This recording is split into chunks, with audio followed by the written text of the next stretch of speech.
I reckon I can draw a ball, but on a course, can't see it at all. So that's the trademark fade, is it? You only have to watch telly to know that you don't hit what you want every time, but you want to increase your odds. Yes. At the minute, I'm in that panic mode of, I don't know what I'm doing here, I'll just try something. And as soon as you say, I'll just try, do you know what? Let one knee collapse and that's going to facilitate this rotation. That's it. And let your pelvis rotate. Yes, well done. That's awesome. It's important we get the pressure further across so we can actually use that lead side, the extension. Yeah. This is the place we want to explore, is the interference, the chaos that's introduced when you decide to go into a different space with your swing with the intention of that draw shape, and then what's creating all this interference. So we want to clean up. I reckon I can draw a ball, but on a course, can't see it at all. I will default going to try and cut it. Fade it to a degree. 9.6? 9.3. Yeah, sorry, yeah. Have you always played the fade then? I wouldn't really know. It's only sort of, let's say, recently that I've sort of paid attention. It's a as long as it's down there. Yeah, and that's half the trouble. So what would you like to get from the session? What would make the difference to your game then? I would like to be in control of my club face. I'd like something just to fall back on as either a pre-shot routine. If I know I'm feeling this, I know I've got like an 80% chance of hitting what I want to hit. You only have to watch telly to know that you don't hit what you want every time, but you want to increase your odds. Yeah. So we'll hit a few shots. We'll start off with a short to mid-iron, 7-8, something like that. Yeah. Just to get going. So that's the trademark fade, is it?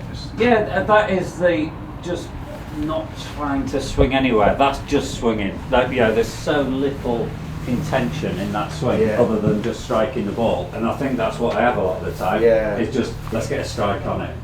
I know you talk about that's more important, what you're wanting to create and end up with and all that kind of thing, but I think the default setting of that's all very well and good, but I just want to connect well with the ball, which is maybe wrong, but it's where you're at. Exactly, it is what it is, and there's no right or wrong. No. But like you said, we've got to explore maybe there are better options, because what we're doing there is, Johnny, we're losing the value of a golf ball, of a shot. And on the golf course, every shot has the same value. Every shot you play is a shot. Whether it's a 3-foot putt or whether it's a 300-yard drive, it's the same value. So that means when we apply ourselves to this, every golf ball, we must value it the same. But what we can end up doing is we can end up hitting 20 balls where we're just whacking balls. So when you're playing a cricket shot, you're playing a cover drive, you are focused on hitting the ball, but the actual purpose of you swinging that bat is to play a cover drive. Otherwise, if you were just focused on hitting that ball, it could be any shot. Yeah, so I was thinking about this on the way here, because I was thinking, well, it's nearly the opposite to cricket in the sense that my routine for setting up to bat is I'll find where I'm going. Yeah. I'll put my right foot across, I'll put my bat up, I'll lay my hands on the bat, I'll step in there, I'll get ready, I'll get my back lift where I want it, and then I'll say to myself, just wait and see what comes. Yeah, so I'm not preempting anything that's going to happen. Whereas with golf, it's like, well, you know what you want to do. The ball's there, you know you can play that shot over the top, or relating it to cricket. So in theory, it should be easier. Yeah, it should. But if you just hold your club like a cricket bat and show me what a cover drive would look like, just play a cover drive in the air. There you go. Right. So you didn't need a ball coming towards you to know what a cover drive is. So it's pattern recognition, it's movement recognition. So you've got a memory bank of movements which have an outcome associated with them, and you even angled the club face then like a cricket bat. There's a recognition of the movement you're making and the outcome that was intended. And what triggered this was me asking you to play a cover drive, and then in your mind there's a whole myriad of things which have contributed to that. But the kind of visualization, the imagery of even hitting it through the covers, that starts to elicit this emergent movement here. At the minute, I'm in that panic mode of, I don't know what I'm doing here, I'll just try something. And as soon as you say, I'll just try, do you know what? I'm going to get me through with that. I'm just going to try. It was like, have you ever practiced that? It was like, no. Do you expect it to go well? Probably not. But yeah. So your shot pattern basically suggests what do you read from it facing path? So a slight path to the left. Generally, yes. Yeah. So let's play a few shots with the path to the right. If you had to play a draw, how would you do it? Well, for a start, I have to start thinking about it, which is half the problem. So what are you thinking about? I appreciate that club face should start to the right, and that the swing path should start go further to the right. Yeah, you understand the physics of it. It just actually mentally doing that just screws. Let's have a go.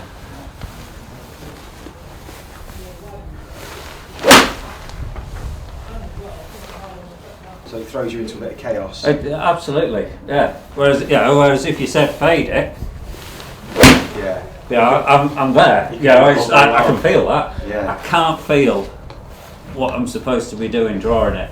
Yeah, I might get one, but I've worked hard at trying to get it. This is the place we want to explore, is the interference, the chaos that's introduced when you decide to go into a different space with your swing with the intention of that draw shape, and then what's creating all this interference. So we want to clean all that up. We're not just trying to play a draw, Johnny, just for the shot shape. We're trying to play it for function. We're trying to play it so that we've now got an understanding and intuitive sense for where this swing is in space. Yeah. And now when you want to play a fade, you can play a really functional fade with that sequence. The sequence with the draw and the fade are very, very similar. It's just the timing of when you're releasing the golf club. Let's have a look what's going on. Yeah, cool. That line of pressure is rotating to the target, but it's doing it a bit early because your shift's not great enough. So everything happens a little bit early. Essentially, what's happening is very athletic, change of direction. This is maybe a product of focusing on hitting the golf ball with a club head.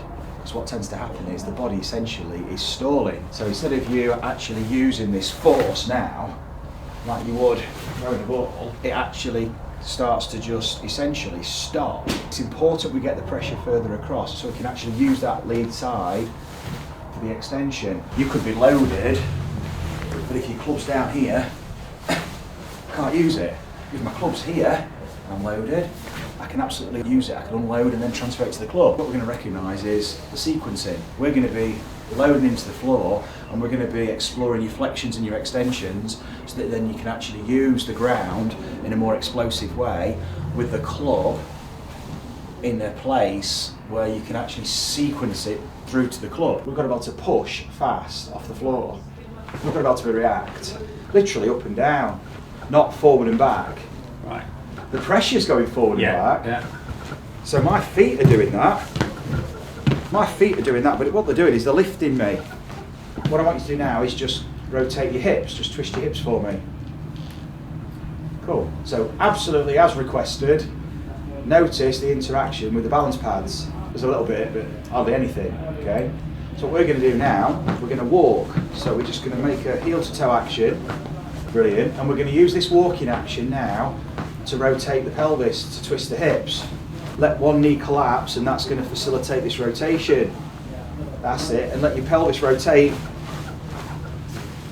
Now, the faster you can move the pressure through the heel to toe, toe to heel, that's going to create that torque from the ground, but the timing of it to facilitate that lower body action. That's it. Just to put that into perspective here, if you were to step on the pressure plate, rotate your hips like you did at the beginning, where you just twisted your hips, look at the screen. Okay. Now use your feet and do it, like the walking. So now, that's it, look at that. So you're actually shifting your pressure front to back through the feet, and that rotates that back line. And that's torque from the ground. It's all part of the simulation. Beautiful. Let the forces from the sequence just swing the club, just trust it.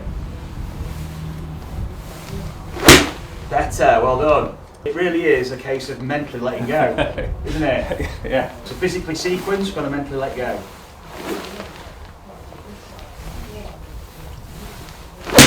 That's awesome. Sharp. See that little soft, like you on your arm draw? It's just reprogramming what is control. Yes, it is. Redefining. Yes. Exactly. Redefining and reframing the whole thing as this is actually what control is about. Yeah. You're absolutely right. What is control? Because this is a controlled golf swing. Yeah, well done. done. You're trusting the club to react. Look at that. That's awesome. Strong flight, shade of draw. I'm not remotely thinking about my elbow as, you know, is it behind, is it in, is it out, is it this, that and the other. We've still got loading issues with the ground. So we've got torque now, we're timing it. So we're going to go into some serious flexion, but with your left side, so it's lead side. So you're going to go flex and then extend, all in one move. So you drop, pop. Yes, so you're loading the chain eccentrically and then you're elastically recoiling. So you're dropping, bang, and then popping. So you're feeling that there's a timing to it. That's it. There's a load, unload. If you love the coaching and want to experience the effects of the training that you see with our pupils, you can purchase the GRFi system yourself by following the link in the video description. You'll get all the equipment and a 2-hour download covering all the fundamentals, exploring your movement and how you can use the ground and create those all-important ground reaction forces and transfer them through to clubhead speed and experience the gains that you're seeing in the videos. Awesome. Feel okay to do? Okay on your knee? Yeah. It's really hip that's doing all the work. Awesome. Right, just have a couple of swings for me. Well done. Well done. Well done. That's far more explosive. Yeah. Today's just the start, Johnny. Like you know, it's just, this is now a platform. It's a new platform to build on. Well done. Well done. So if you want more draw now, you can direct your shift towards me. That's it. Good, and then that's going to take your finish into a different place. 1, 2, 3. Now stay in that place. Now once you spring off 4 into a finish. Good, and you can then you can recognise when the unload is.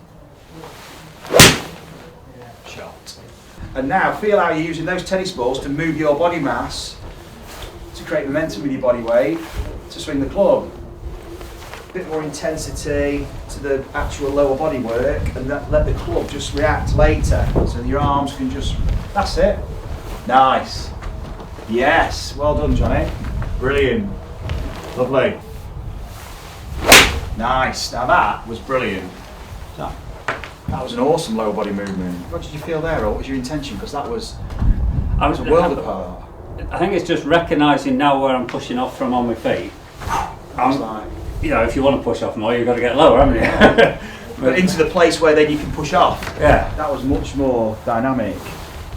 Yes, well done. That's awesome. We'll just nip out onto the grass, just for 5 minutes. Perfect. Shot. Yep. Lovely. We'll let a couple with a hybrid, yeah? Yeah. Is that alright? Yeah, absolutely. So same thing. The longer club, shallower. That swing direction right is going to really help. Very good. That lower body movement is fantastic. Yeah, it's fantastic. Yeah.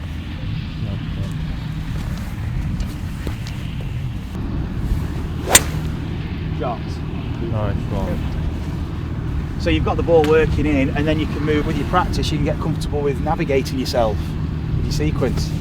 Excellent. Awesome. Enjoyed it? Yeah, very brilliant. much so. Thanks, Johnny. Yeah, well done. You. Brilliant. Thanks, George. Completely different way of moving, isn't it? Yeah, like I said, there's stuff I can fall back on and stuff I can practice separately to build into a sequence, and yeah. A lot of the development and maintenance stuff you can do at home and continue to progress that awareness. But what you've got now is you've got some sense of